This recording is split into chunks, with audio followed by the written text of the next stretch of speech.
할렐루야. 예수 그리스도 이름으로 하나님 말씀 증거하겠습니다. 우리 다 같이 하나님 말씀 사도행전 8장 26절에서 40절까지 말씀을 저와 여러분이 한 절씩 교독하겠습니다. 사도행전 8장 26절부터 40절을 저와 여러분이 한 절씩 교독하겠습니다. 26절. 주의 사자가 빌립더로 일러 가로되 일어나서 남으로 향하여 예루살렘에서 가사로 내려가는 길까지 가라 하니 그 길은 광야라.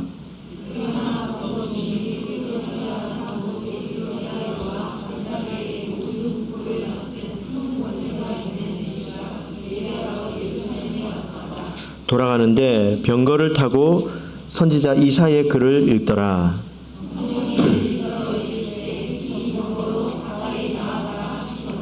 빌립이 달려가서 선지자 이사야의 글 읽는 것을 듣고 말하되 읽는 것을 깨닫느뇨.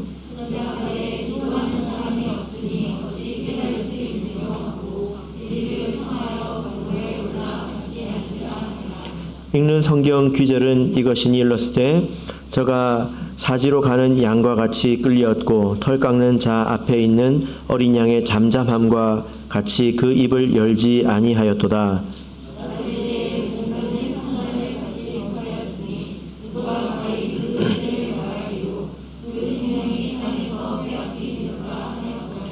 내시가 빌립더로 말하되 청컨대 묻노니 선지자가 이 말 한 것이 누구를 가리킴이뇨? 자기를 가리킴이뇨? 타인을 가리킴이뇨?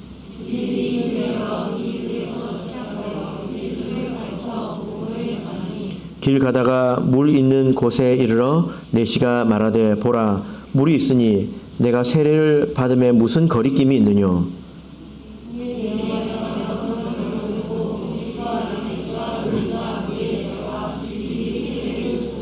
둘이 물에서 올라갈새 주의 영이 빌립을 이끌어 간지라 내시는 흔연히 길을 가므로 그를 다시 보지 못하니라.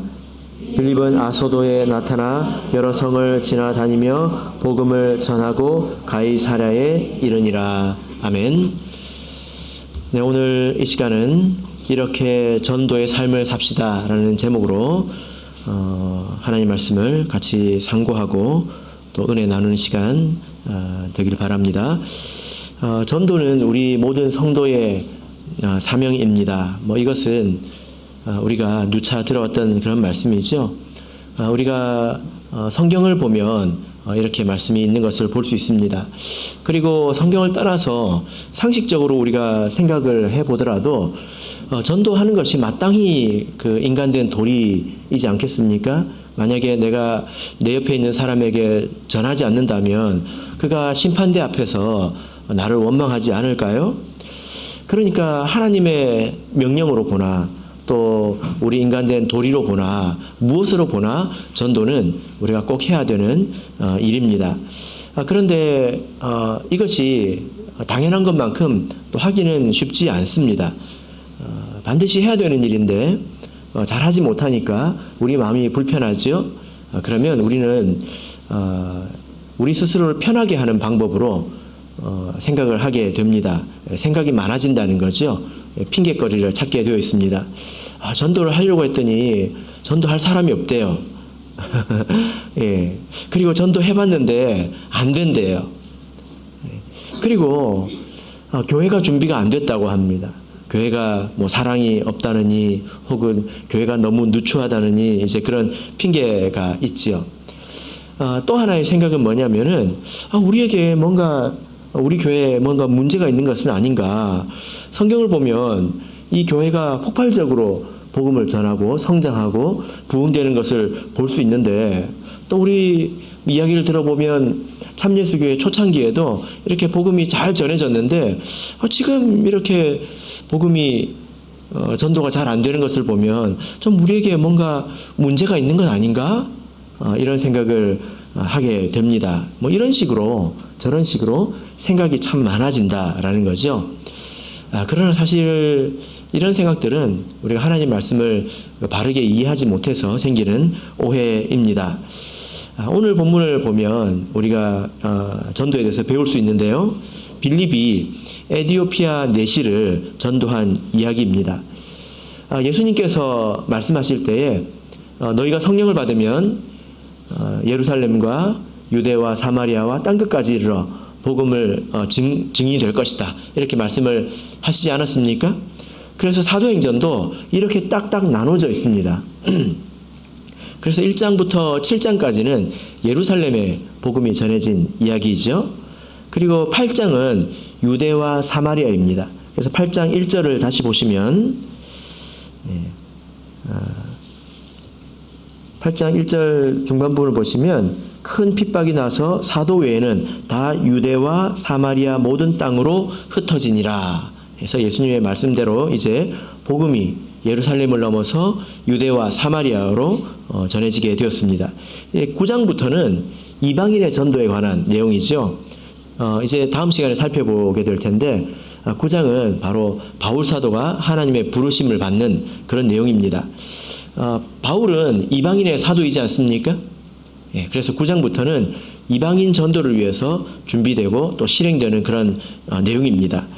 갈라디아서 2장 8절을 보면 베드로에게 역사하사 그를 할례자의 사도로 삼으신 이가 또 내게 역사하사 나를 이방인에게 사도로 삼으셨느니라. 이렇게 말씀을 하고 있습니다. 사도행전을 보면 이렇게 그 범위가 명확하다는 거예요. 자, 이렇게 보자면 유대와 사마리아의 복음이 전해지는 이 내용은 8장이 유일합니다.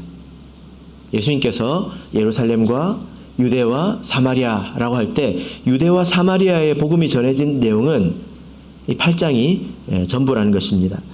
그래서 이 8장을 우리가 다시 전체적으로 살펴보면 크게 두 부분으로 나눠질 수 있는데 핍박으로 사람들이 흩어지고 그리고 빌립이 사마리아에 내려가서 복음을 전하고 또 그들이 믿음을 가지지 않습니까?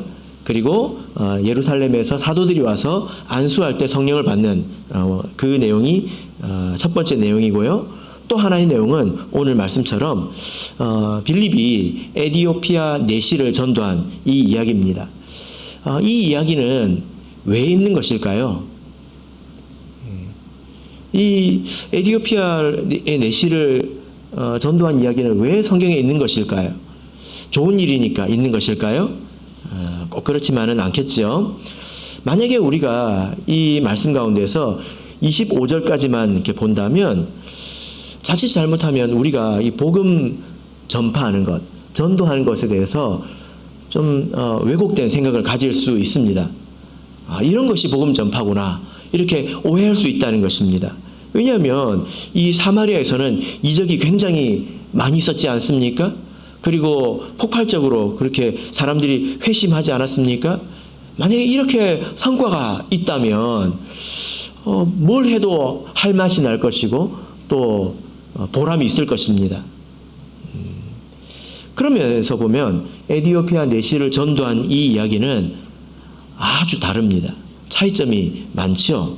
그래서 우리의 어떤 그 전도의 신앙, 전도인의 신앙의 균형을 이루어주는 이제 그런 말씀이라고 볼 수가 있습니다. 그 중심에 보면 한 사람이죠.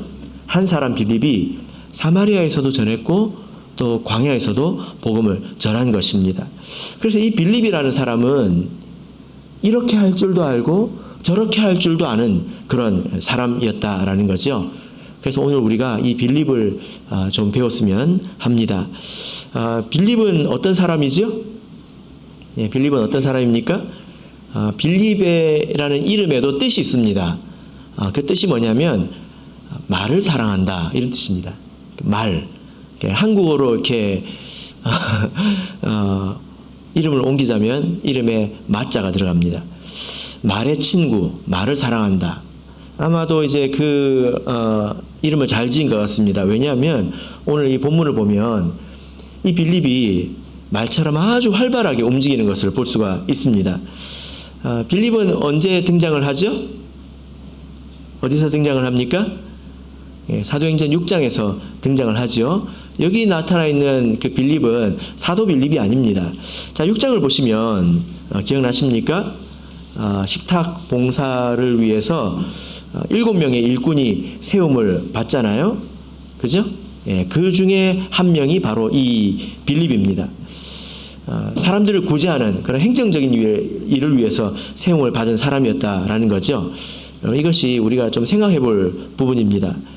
그래서 빌립에 대해서 성경에서 보자면 그는 성령이 충만하고 또 지혜가 충만하고 그리고 사람들에게 칭찬받는 사람이었다는 것입니다. 실제로 빌립이 이것을 위해서 세움을 받았지만 그런데 나중에 이렇게 보면 빌립은 복음을 전하는 자로 등장을 합니다. 그래서 8장에 보면 빌립이 그렇게 세움을 받은 지 얼마 되지 않아서 그 일을 하지 못하고 그가 복음을 전하는 것을 볼 수 있죠. 그리고 사도행전 21장을 보겠습니다. 사도행전 21장 8절을 보겠습니다.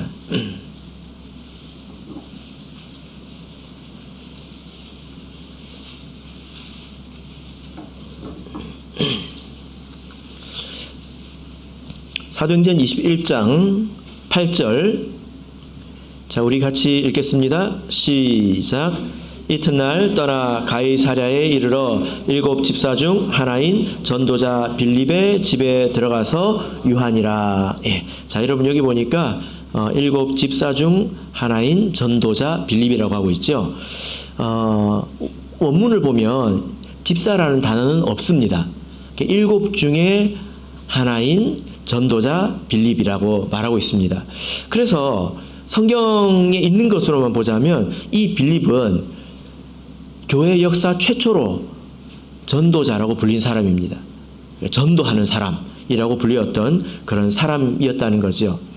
여러분, 그래서 우리가 이 말씀을 통해서 생각을 해보자면 나는 교회 일을 열심히 하니까 전도는 안 해도 좀 마음이 편안하고 이럴 수 있을까요? 그것은 좋은 신앙은 아닌 것입니다. 교회가 처음에 생겼을 때 말씀을 가르치고 또 이적을 행하고 이런 것은 전부 사도들의 몫이었습니다. 그런데 예루살렘에서부터 어떤 일이 생겼습니까? 7장에서부터 스데반이 설교하지 않습니까? 가르치고 있잖아요. 그리고 8장에서 보면 빌립이 이적을 행하고 복음을 이렇게 전하고 있습니다. 이것이 교회가 성장했다는 거죠. 사람만 많아진 게 교회가 성장한 것이 아니라 이런 일을 할 수 있는 사람이 많아졌다는 것입니다.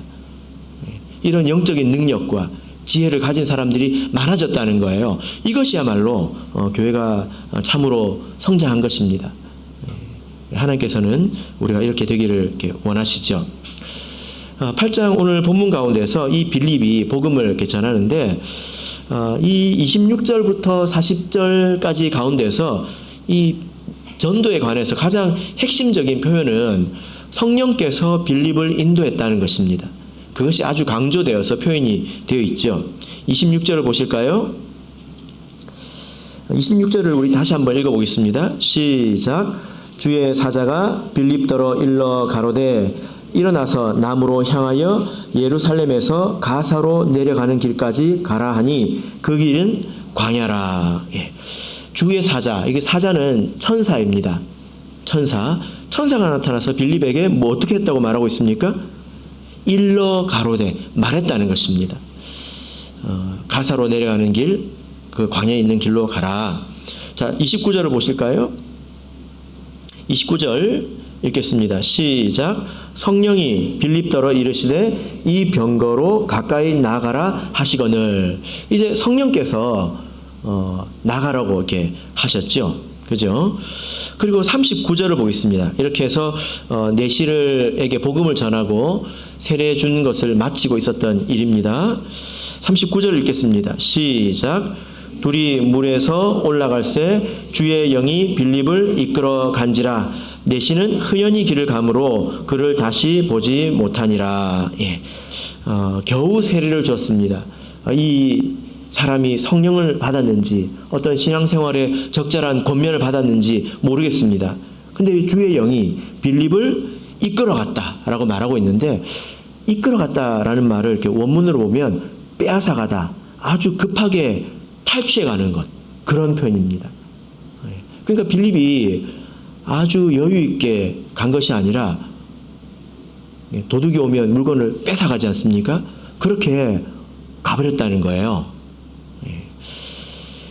그래서 모든 과정 하나하나에 하나님의 인도하심이 있었다 라는 것이 이 내용의 핵심입니다. 그런데 여러분 한번 우리가 생각을 해보죠. 사도행전은 누가 적었죠? 예, 누가? 예, 누가? 예, 맞습니다. 누가 적었습니다. 누가가 적었습니다. 이 일은 빌립이 경험한 것이기 때문에 빌립에게 들었겠죠. 혹은 빌립에게 들은 사람에게 또 전해 들었을 것입니다.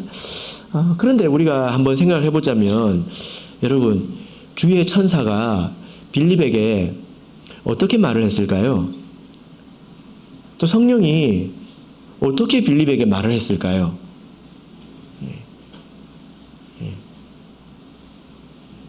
꿈을 꾼 것일까요? 아니면 어떤 소리를 본 것일까요? 들은 것일까요? 아니면 환상을 본 것일까요? 또 주의 영이 빌립을 어떻게 이끌어 갔을까요? 음성을 들은 것일까요? 아니면 갑자기 급한 일이 생각이 난 것일까요? 우리가 이 부분을 알 수 없습니다. 그 부분은 비밀로 남겨져 있죠. 그것도 생각해 볼 만한 부분입니다. 다만 성경을 통해서 우리가 확실하게 알 수 있는 것은 성령의 인도하심이 있었다는 거죠. 그죠? 예. 자세하게 적으면 또 부작용이 있을 수 있습니다. 그래서 우리가 이 말씀을 읽고 나서 이렇게 생각할 수 있죠. 아이고, 나도 성령이 나보고 어디 가서 전도하라고 그러면 하겠네. 전도 참 쉽네. 예. 나도 그랬으면 좋겠네. 이렇게 생각할 수 있지 않습니까? 그죠? 예. 그러나 여러분 그렇게 생각하지 마시기를 바랍니다. 왜냐하면 이것은 결론적인 것입니다. 예. 일을 다 들어보고 시간 지나보고 전체적으로 봤을 때 그렇게 보였다는 것입니다. 우리가 빌립과 같은 삶을 살아간다면, 또 빌립과 같은 전도인이 된다면 이런 일도 겪고 저런 일도 겪을 뿐만이 아니라 우리 삶을 이렇게 뒤돌아볼 때 그때 그런 일들은 하나님의 인도하심이었다라고 우리가 적을 수 있을 것입니다. 그리고 그것에 대해서 다른 사람들이 다 동의할 거예요. 물론 우리 참예수교의 그 역사에 보면 이와 같은 일들도 분명히 있었습니다. 우리 교회에서는 아주 유명한 이야기지요. 김천에 교회가 딱 하나밖에 없었을 때 하나님께서 계시를 주셨습니다. 지시하셨습니다. 용문산으로 가라. 거기 가면 진리를 찾는 사람 2사람을 만날 수 있을 것이다. 그래서 그 일꾼이 2명이 가지 않습니까? 거기서 2사람을 만나서 이 전라도 지역에 복음이 전해졌습니다. 그리고 그들이 전국에 퍼져서 참예수교회가 전국적인 그런 교회가 되지 않았습니까? 이런 일도 있을 수 있다라는 거죠. 우리가 그래서 이 빌립을 통해서 배워야 이런 일도 겪는 것입니다. 자, 그러면 우리가 빌립에게서 배울 점은 무엇이 있을까요? 예, 우리 8장의 말씀을 다시 이렇게 보시면 빌립은 항상 움직이는 사람입니다. 그래서 그 5절부터 보시면 빌립이 사마리아 성에 내려가라고 말하고 있죠. 그리고 26절을 보시면 주의 사자가 빌립에게 말씀하시기를 일어나서 가라 하죠. 27절을 보면 일어나서 갑니다. 그리고 30절을 보시면 성령께서 빌립에게 이 병거로 가까이 가라 하니까 빌립이 어떻게 갑니까? 예, 빌립답죠. 달려갑니다. 말은 걸어가는 게 아니라 달려가는 거잖아요. 예, 달려갑니다. 그리고 40절을 보시면 주의 영이 빌립을 이끌어 간 후에 40절을 보시면 빌립이 여러 성을 지나다니며 여러 성을 지나다니고 있다라고 말씀하고 있습니다. 그래서 빌립은 열심히 움직이는 사람이지요. 그래서 이 말씀 가운데서 빌립이 앉아 있는 그 시간이 유일하게 나오는데 언제일까요? 병거에 앉아서 말씀을 가르치는 그 시간입니다. 이것은 단지 열심히 한다는 그런 뜻만 있는 것은 아니죠. 열심히 그냥 복음을 전한다, 열심히 일한다 그런 뜻만이 아니라 익숙한 것을 그가 버릴 줄 안다는 것입니다. 왜냐하면 이렇게 하나님 말씀에 순종하여서 복음을 전하러 광야로 가는 것이 그에게 되게 어려웠을 거예요. 어려웠을 것입니다. 왜냐하면 빌립은 사마리아를 개척한 사람이지 않습니까? 거기서 일이 되게 잘 되고 있었단 말이에요. 복음이 잘 전파되고 있었고 많은 사람들이 믿고 있었다는 것입니다. 그리고 거기서 사람들이 얼마나 빌립을 좋아했겠습니까? 다 믿음의 아버지처럼 생각하고 그를 따르지 않았습니까? 그래서 그에게는 사마리아는 참 좋은 곳이었습니다. 사람들의 사랑을 받고 인정받고 그리고 신앙의 열매도 있고 거기 있기가 얼마나 좋겠느냐라는 거죠. 그리고 생각해 보자면 거기서 할 만한 더 많은 일들도 찾을 수 있었을 것입니다. 근데 그때 하나님께서 그를 광야로 가라고 하셨을 때 이런 것이 쉬웠을까요? 이게 쉬웠을까요? 결코 쉽지 않죠. 그러나 그가 미련 없이 이것에 순종하고 있습니다. 그래서 이런 모습을 보면 그 빌립이라는 사람의 이 마음의 중심에 무엇이 있는가 이것을 알 수 있어요. 그래서 우리도 이런 모습을 배워야 합니다. 우리가 빌립처럼 익숙한 것에서 좀 벗어날 줄 알아야 합니다. 우리가 신앙생활을 어느 정도 하면 다 익숙해지지 않습니까? 처음에는 다 어색하지요. 그런데 시간이 지나면 다 익숙해지고 편안해집니다. 사람도 익숙해지고 교회 공간도 익숙해지죠. 처음에 오면 어디에 앉아 있어도 불편하잖아요. 시간이 지나가지고 이제는 앞에 앉아도 편하고 뒤에 앉아도 편하고 방에 들어가도 편하고 로비에 있어도 편하고 다 이렇게 편해진다는 것입니다. 그리고 그런 이제 삶의 틀이 딱 짜여져서 시간도 편해집니다. 그래서 다 고착화되죠. 큰 변화가 없다는 것입니다. 그러나 하나님께서는 우리가 더 나은 신앙으로 나아가기를 원하십니다. 그래서 어떤 그 도전이 왔을 때, 어떤 요구가 왔을 때, 이게 깨지는 게 싫은 거예요. 지금이 딱 좋은데, 적당하니 딱 좋은데, 자꾸 자극하지 마세요, 목자님. 이렇게 되는 거지요. 여러분, 그런데 우리가 예루살렘을 통해서 배웠죠? 머물러 있으면 어떻게 됩니까? 머물러 있으면 어떻게 됩니까? 예루살렘에 왜 핍박이 생겼습니까? 하나님께서 보내기 위해서 그곳을 흔들었다는 것입니다. 우리가 전도를 위해서도 마찬가지인데요. 전도하려고 하면 익숙한 틀을 깰 줄 알아야 합니다. 그죠? 전도해야 되는 사람에게 맞춰야 되잖아요. 그 사람의 시간, 또 그 사람의 장소, 이것에 맞춰야 되지 않습니까? 하나님께서 빌립을 에티오피아 내시가 있는 곳으로 보내셨지, 그를 이쪽으로 보내지 않았다는 것입니다. 내 시간이 될 때에 내가 있는 곳에 전도 대상자를 보내주시는 것이 아니라 어떻습니까? 그가 될 때에 그가 또 있는 곳에 우리가 가야 된다는 거예요. 그러려면 내 생활의 틀이나 이런 것들이 상당히 흔들리고 또 깨질 수 있죠? 그죠? 우리가 개인의 신앙에서도 그렇고요. 전도할 때도 그렇고요. 익숙한 것을 벗어날 줄 알아야 합니다.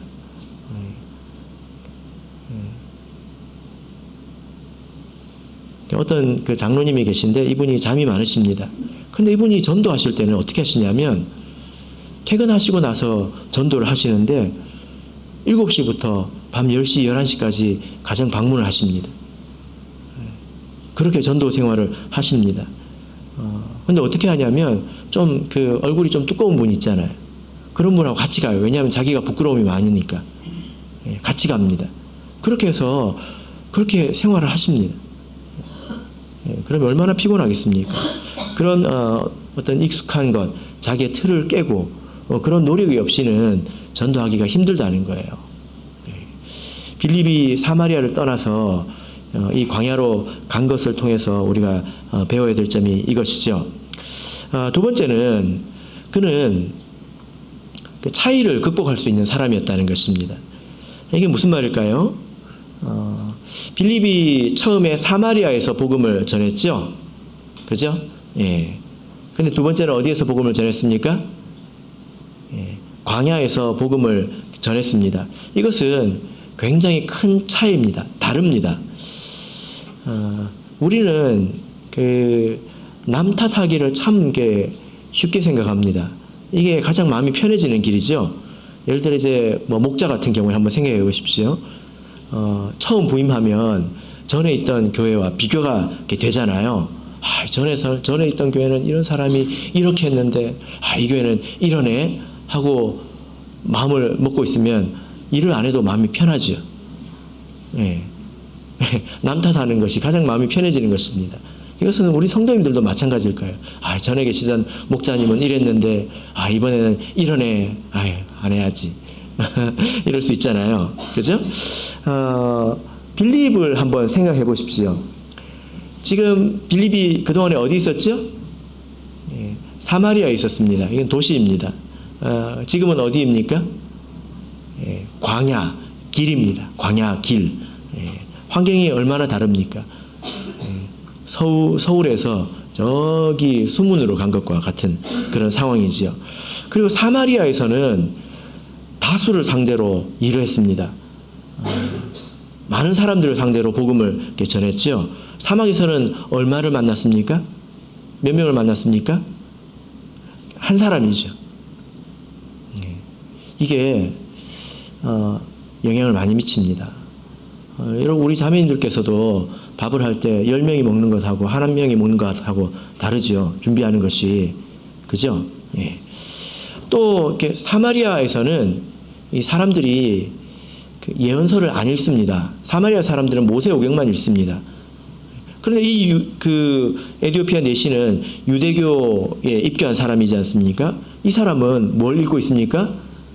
이사야서를 읽고 있습니다. 사마리아에서는 읽지 않았던 그 이사야서를 지금 읽고 있다라는 거죠. 사람도 다릅니다. 사마리아 사람은 시몬에게 속았던 사람이에요. 아주 순진한 사람들입니다. 그런데 이 에디오피아 내시는 어떤 사람입니까? 배우기를 좋아하는 사람이에요. 그리고 식견이 있는 사람이죠. 차이가 굉장히 많죠. 또 그래서 비교를 해보면 너무너무 다릅니다. 사마리아에서는 이적이 많았어요. 근데 에디오피아 내시는 어떻게 전도했습니까? 이적으로 전도했습니까? 뭘로 전도했죠? 말만 가지고 설교로만 가르치는 것으로만 전도를 했습니다. 그러니까 큰 틀에서 보면 같습니다. 성령이 인도하셨고 빌립이라고 하는 한 사람이 복음을 전했지만 나머지는 전부 다르다는 거예요. 전부 다릅니다. 그러나 결과는 같습니다. 어떤 결과가 같죠? 사마리아도 믿고 세례를 받았고 에디오피아 내시도 믿고 세례를 받았습니다. 또 한 가지 공통점은 뭘까요? 사도행전 8장 8절을 보면 그 성에 큰 기쁨이 있었더라 이렇게 말씀하고 있죠. 그죠?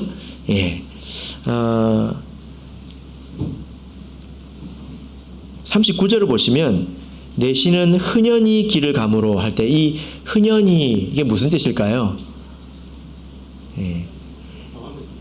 기쁘게 뜻입니다. 기쁘게. 결과가 같죠. 기쁨이 있었다라는 것입니다.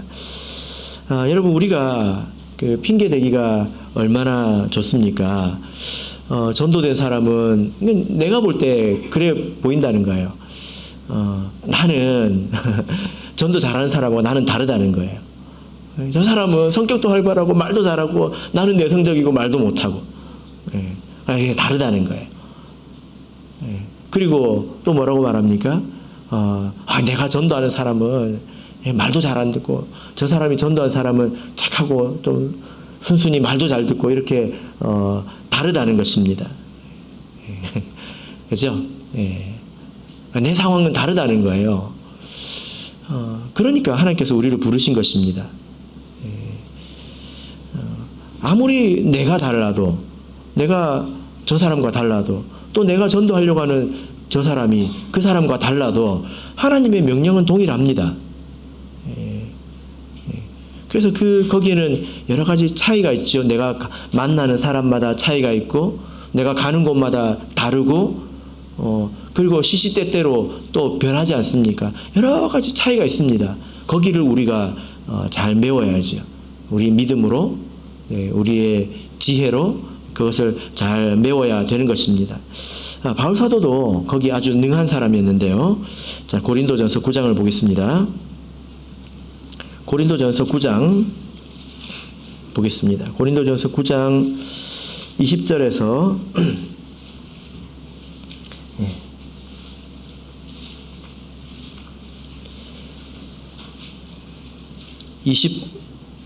25절까지 우리 같이 읽어보겠습니다. 고린도전서 9장 20절에서 25절입니다. 같이 읽겠습니다. 시작. 유대인들에게는 내가 유대인과 같이 된 것은 유대인들을 얻고자 함이요, 율법 아래 있는 자들에게는 내가 율법 아래에 있지 아니하나 율법 아래에 있는 자같이 된 것은 율법 아래에 있는 자들을 얻고자 함이요, 율법 없는 자에게는 내가 하나님께는 율법 없는 자가 아니요 도리어 그리스도의 율법 아래에 있는 자나 율법 없는 자와 같이 된 것은 율법 없는 자들을 얻고자 함이라. 약한 자들에게는 내가 약한 자와 같이 된 것은 약한 자들을 얻고자 함이요 여러 사람에게 내가 여러 모양이 된 것은 아무쪼록 몇몇 사람들을 구원코자 함이니, 내가 복음을 위하여 모든 것을 행함은 복음에 참여하고자 함이라. 운동장에서 다름질하는 자들이 다 달아날지라도 오직 상 얻는 자는 하나인 줄을 너희가 알지 못하느냐. 너희도 얻도록 이와 같이 다름질하라. 이기기를 다투는 자마다 모든 일에 절제하나니 저희는 썩을 면류관을 얻고자 하되 우리는 썩지 아니할 것을 얻고자 하노라. 자, 여러분, 여기서 바울 사도가 무엇을 말하고 있습니까? 아무렇게나 전도해도 된다, 이런 건 아니죠. 서로 나와 다를지라도 그 사람을 기준으로 해서 맞춰준다는 것입니다. 그런 노력을 한다는 거예요. 그것이 아주 어렵죠. 아주 어렵습니다. 그래서 운동장에서 다름질하는 자가 많더라도 상 얻는 자는 한 명밖에 없지 않느냐, 그렇게 노력해야 된다는 거예요. 여러분, 내 기준에, 내 시간에 맞춰서 전도가 되어줄 사람이 있을까요? 그런 사람이 있을까요? 없습니다. 전도를 하려면 열심히 해야 합니다.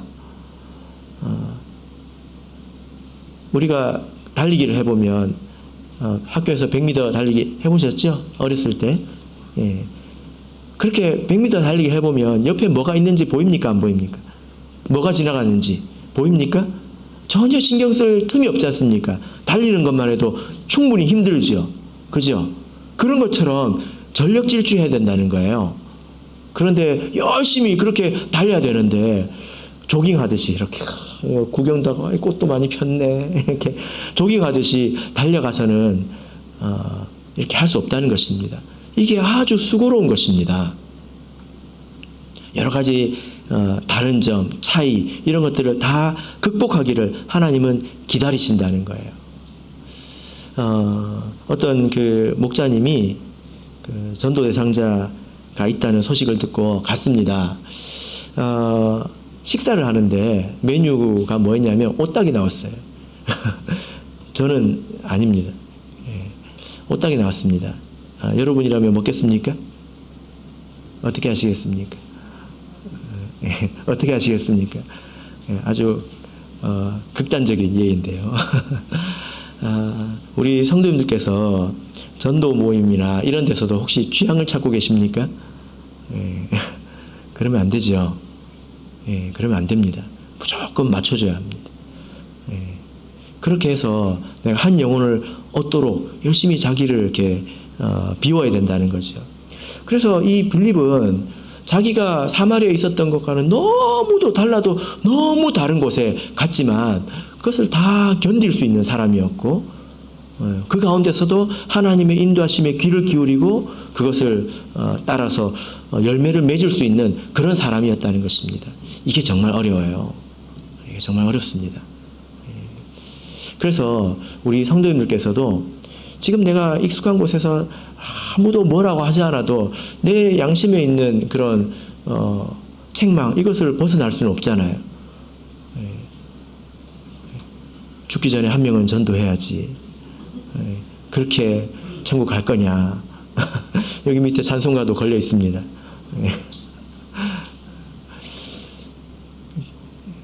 예, 결과보다도 우리가 이런 모습을 배워야 한다는 것입니다. 세 번째로 우리가 이 빌립을 통해서 이렇게 배울 수 있는 점은요, 사도행전 8장을 보겠습니다. 34절, 35절을 보겠습니다. 빌립보서 8장 34절, 35절. 자, 읽겠습니다. 시작. 내시가 빌립더러 말하되 청컨대 묻노니 선지자가 이 말한 것이 누구를 가리킴이뇨 자기를 가리킴이뇨 타인을 가리킴이뇨.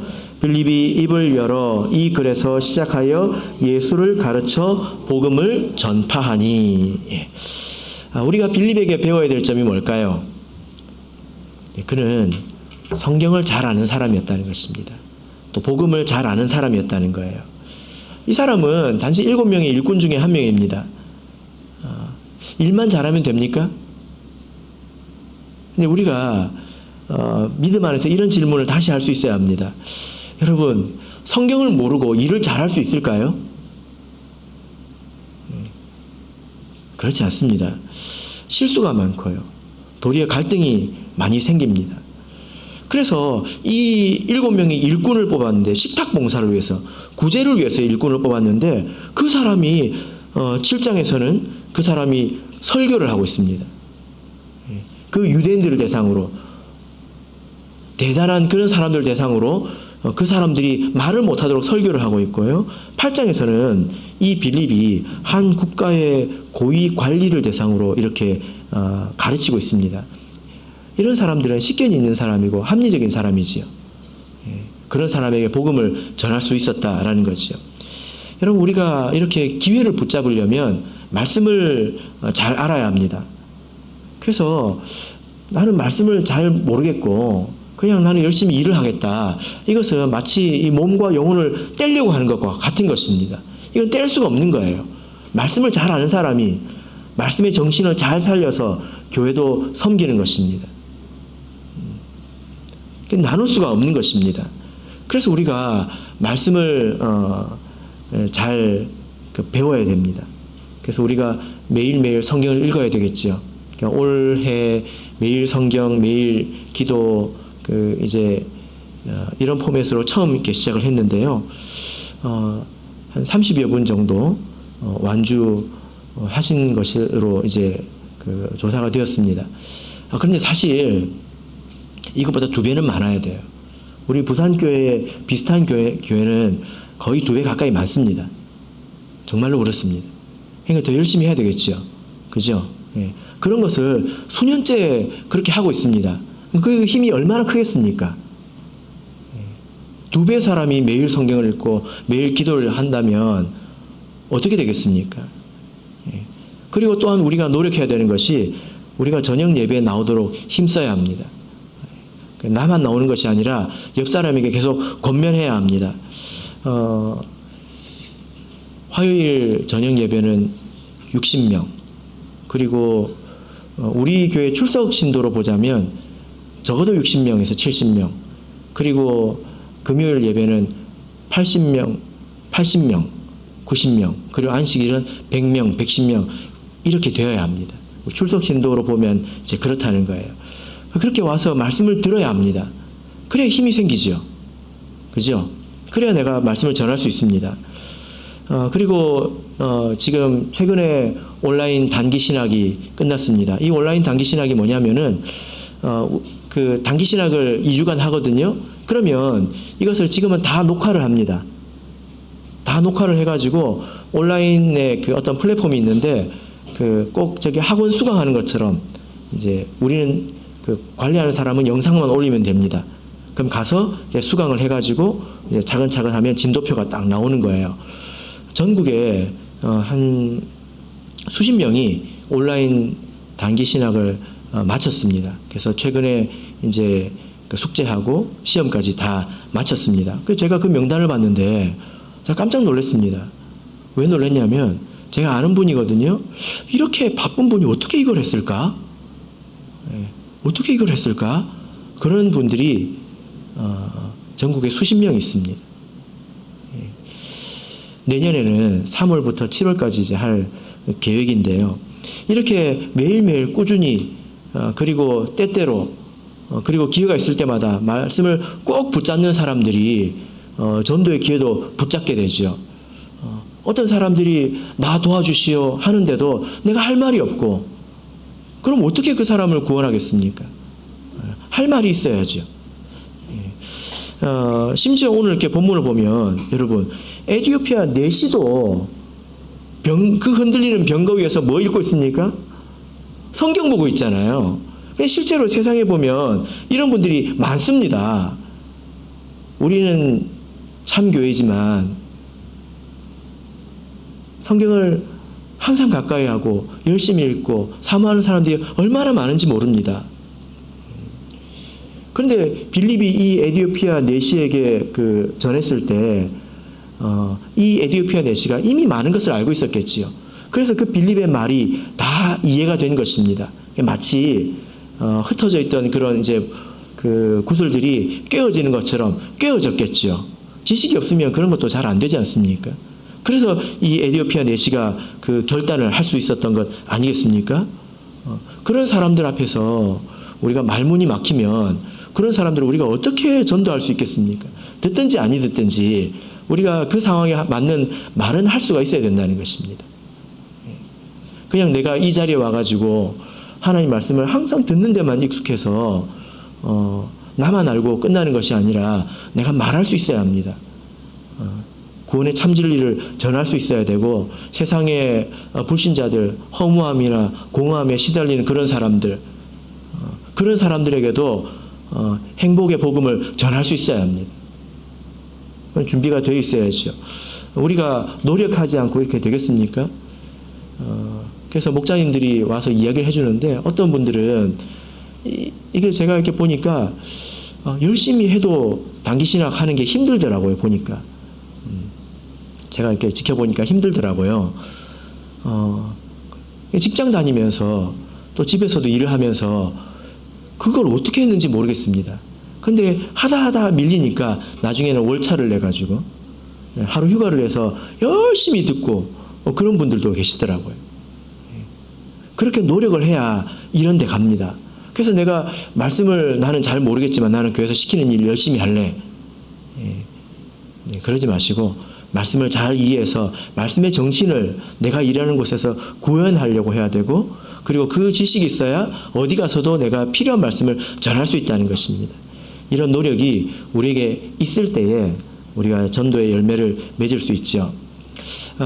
에티오피아 내시를 이렇게 만나서 전도하는 것은 빌립에게 인간적으로 보자면 굉장히 상실감을 줄 수 있는 그런 일입니다. 아주 잘 되고 있는데 갑자기 가라고 하거든요.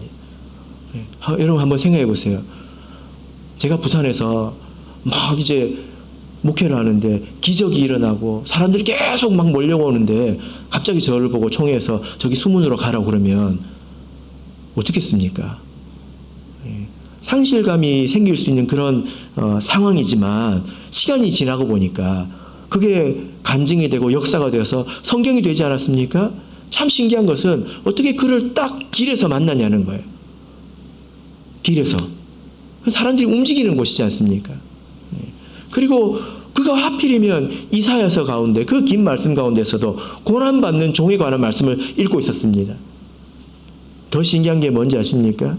그렇게 말씀을 전했더니요. 광야에 물이 있더래요. 그래서 광야에서 광야잖아요. 근데 내려가서 세례를 받지 않습니까? 이것이 성령의 인도하심이고 하나님의 인도하심이 아니면 이런 일은 있을 수 없기 때문에 성경이 이렇게 주의 영이, 주의 사자가, 또 성령께서 이렇게 인도하셨다고 되어 있는 것입니다. 우리도 이와 마찬가지죠. 우리가 아무런 준비 없이 그냥 사마리아에서 복음이 전해진 것처럼 하나님께서 이적을 일으켜 주시면 언젠가 좀 좋은 날이 오려나, 우리 교회도 좀 사람이 많아지는 날이 오려나, 하늘만 쳐다보고 있으면 아무 일도 생기지 않습니다. 우리가 빌리처럼 우리 자신을 다스리고 할 때에 이런 일도 있고 저런 일도 있는 것입니다. 제가 예전에 거제에 있었을 때 어떤 한 이제 일반교회 집사님이 오셨는데요. 이분이 그 전에 뭐 한두 번 만난 적이 있지만 제가 인상 깊게 본 거는 우리 교회 세례식에 왔다는 것입니다. 우리 교회 세례식은 일요일에 하잖아요. 그분이 자기 교회를 안 가고 우리 교회 세례식에 온 거예요. 그리고 그 세례식을 보면서 너무 좋아하더라고요. 오리지널 세례를 받다고 너무 좋아했습니다. 그리고 세례식을 마치고 교회를 오는데 우리 교회로 오더라고요. 그리고 세례받은 사람들 안수하는데 그분이 나와서 안수를 받더라고요. 나오라고 소리도 안 했습니다. 근데 세례받은 사람들은 뭐라고 할까요? 하르방? 그냥 앉아있는데 그분이 울며 불며 기도를 하더라고요. 그리고 그분이 회심했습니다. 참예수교로 왔습니다. 어느 날 교회에서 제가 앉아있는데 밖에서 그분이 막 울면서 기도를 하더라고요. 그래서 제가 나가서 인사를 했습니다. 마치고. 그때 뭐라고 하시냐면 자기가 그 교회를 다닌 지 30년이 됐대요. 근데 그날 가서 인간관계를 다 정리하고 왔다는 거예요. 다 작별 인사를 하고 그게 너무 속상하고 서러워가지고 안타까워서 교회 와서 하나님 앞에서 한번 울었습니다 하더라고요. 그리고 지금까지 믿음을 잘 지키고 있습니다. 제가 그 분을 이렇게 만났을 때 이 말씀이 떠올랐습니다. 계시록을 보겠습니다. 요한계시록 3장 9절입니다. 요한계시록 3장 9절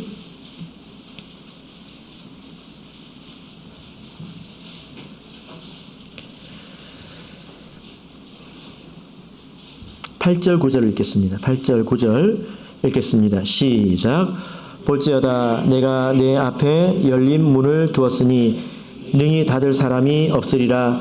내가 내 행위를 아노니 내가 적은 능력을 가지고도 내 말을 지키며 내 이름을 배반치 아니하였도다. 보라 사단의 회 곧 자칭 유대인이라 하나 그렇지 않고 거짓말하는 자들 중에 며칠 내게 주어 저희로 와서 내 발 앞에 절하게 하고 내가 너를 사랑하는 줄을 알게 하리라. 여러분 이 말씀이 어떤 내용입니까? 사단에게서 대적해야 되는 사람들이 이제 복음 앞에서 무릎 꿇는다는 그런 이야기지 않습니까? 이건 하나님께서 선물처럼 주시는 일입니다. 근데 왜 이런 일이 있습니까? 왜 이런 일이 있습니까? 8절이 있기 때문에 9절이 있는 거죠. 적은 능력을 가지고도 그가 헌신했기 때문에 믿음을 지켰기 때문에 그에 대해서 하나님께서 위로하시려고 이렇게 주신 것이지 않습니까?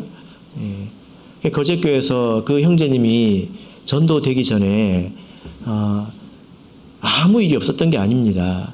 많은 성도님들이 종노릇을 했습니다. 자기 시간을 비워가면서 자기 건강을 해쳐가면서 거의 종로로 타는 것처럼 전도를 했습니다. 그러니까 이런 사람들도 있더라고요. 그래서 전도하는 사람들이 위로를 받는 것입니다. 그래서 우리가 이렇습니다. 빌립이 처음에는 어떤 생각을 했는지 모르겠습니다. 좀 인간적으로 아쉬웠을지도 모르잖아요. 이렇게 잘 되는 곳에서 내가 해야 될 일이 더 있는데 라고 생각했을지 모르겠습니다. 그러나 그가 하나님의 인도하심을 따라서 어려운 길을 갔을 때 이런 사람을 만나게 되었습니다. 복음 안에 들어온 최초의 흑인이지요. 그죠? 이런 사람을 만나게 된 것입니다. 우리 교회도 또 우리 스스로도 이런 신앙인이 되기를 이렇게 바랍니다. 화려하고 멋지고 대단한 것만 있는 것이 아닙니다.